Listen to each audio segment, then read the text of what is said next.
years, there has been a delightful increase in Final Fantasy XIV themed challenge runs. Be it all achievements, solo only, or patch lock, everyone has their silly little way of playing this game. So, inspired by that, I decided to cook up my own flavor of challenge run. You might know the classic gameplay loop of MMOs at this point.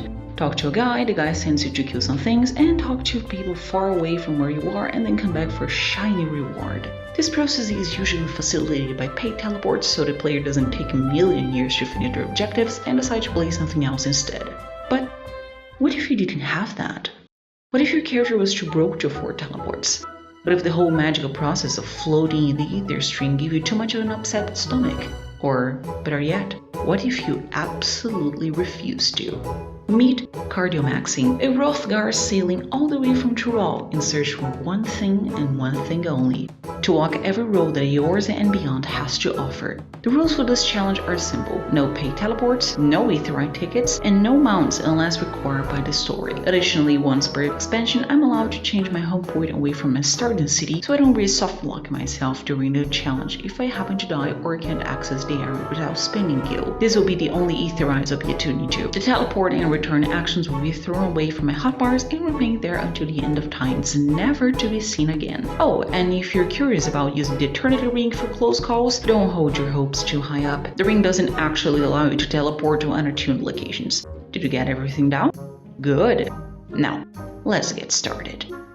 After finishing my Catwoman, it's time for the first important choice of this challenge, the starting city. With knowledge of my own solo character, I know Lensalamansa is the only city-state out of the 3 options that starts completely region-locked, meaning you cannot leave La Nocia before the level 15 main scenario quest, the Laminsa Envoy. Not only that, but almost all methods of fast travel there are paid ferry skippers, which are against our rule set. With that, my only real options are Uda and Gridana if you want to do any fancy routing. Because I eventually want to get Peloton, I settle with Archer, which starts in a Green Forest city. The very first main scenario quest is also why this challenge is no crystal attunement, by the way, since I have to immediately attune to the big crystal in the Aetherite Plaza. Then I'll make sure to attune to all small Aetherite shards in Gridania, grab my first Archer quest, and leave to kill some things just outside the city gates. In the middle of the process, I actually remember I had a bunch of veteran rewards for playing this game for so long, so I walked back to Gridania to grab the goodies from my local post-Mugo, including 99 Aetherite tickets, which I immediately threw away. What do you think I am, a quitter? After meeting my favorite Eorzea science, I keep juggling the initial Gridania questline with the Archer quests and hunt logs for sweet EXP and equipment. We're not only level 15 in the scenario quest, but I already feel the seeds of this challenge run planting and slowly growing. The Black Shroud is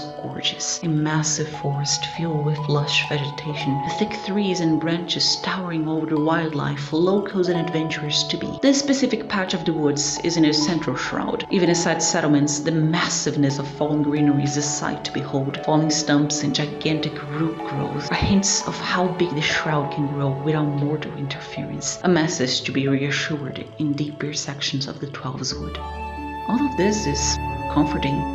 Early game sightings are quick to be ignored by newcomers just wanting to get over the fetch quests, embracing the thrill and glory of being a hero. Right here and right now, with a makeshift bow and wearing god-awful archery training gear, I'm just a simple passerby given the honor to experience this corner of Eorzea.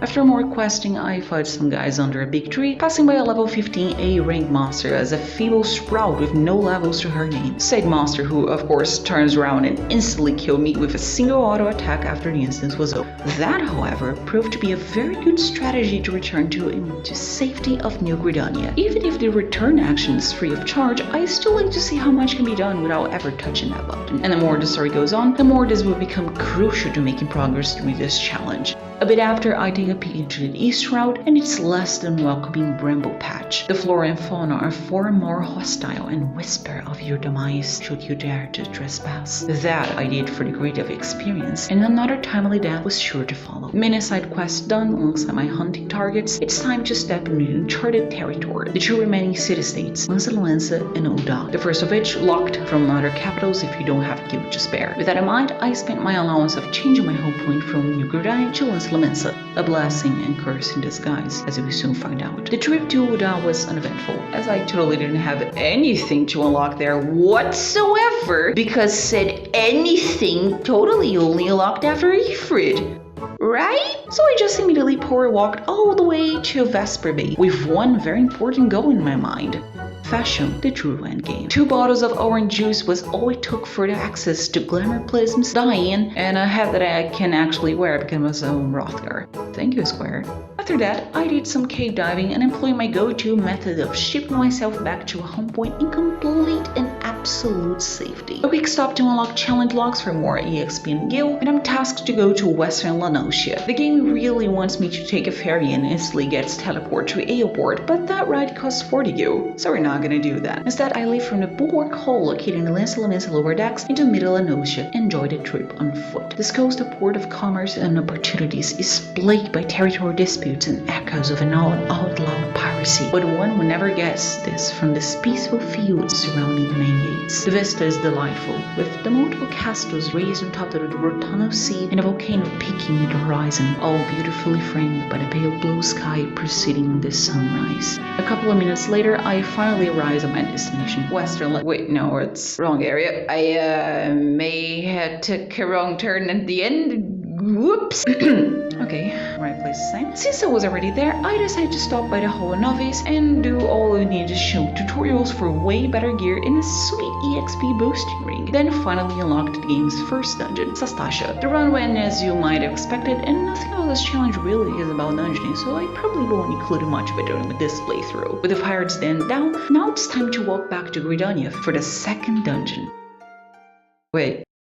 Walk back. I'm in Lensalaminsa. The region-locked Lensalaminsa, and my whole point is the region-locked Lensalaminsa. In my foolish quest for fashion and MSQ progression, I had forgotten an extremely crucial detail: the Gold Saucer Unlock quest, which allows free teleportation to Uda, and the saucer itself can be grabbed by simply completing one of the envoy quests, not after beating Ifrit like I for some reason thought of. This is it. I strained myself in the docks of Oblivion with seemingly no way out.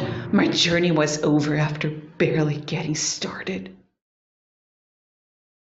Or is it? Well, turns out I had an emergency button prepared just in case. Having tuned to the new Gridania Throne before, I could just join a party, having one of the members teleport back to the city and accept the free ride. The only caveat was that attuning to the 2 main city threads somehow doesn't unlock the teleport action. For that, I had to walk to any overworld Aetheryte, and then I could accept the free teleport. Thank you for Discord friend who kindly agreed to data center hop into Dynamis and give me a ride. Of course, I'm not gonna do this every time I get remotely stuck. This fail-safe method will only be my last resort case.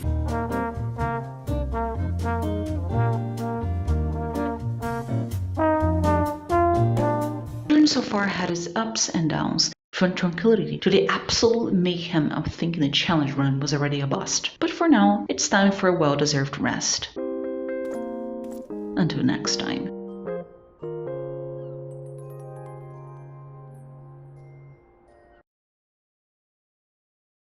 Hey, this is a thingy I've been meaning to do. Like, it's just for fun, for myself, and it's very low compromise, I have multiple hobbies, and this is just one of them.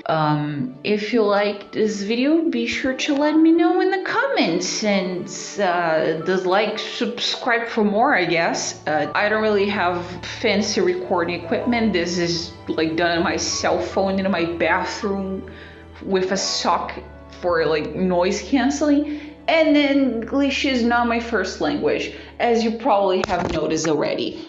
But I don't know, maybe if this gets popular enough, I can afford better stuff in the future. Who knows? Until next time. Okay, bye.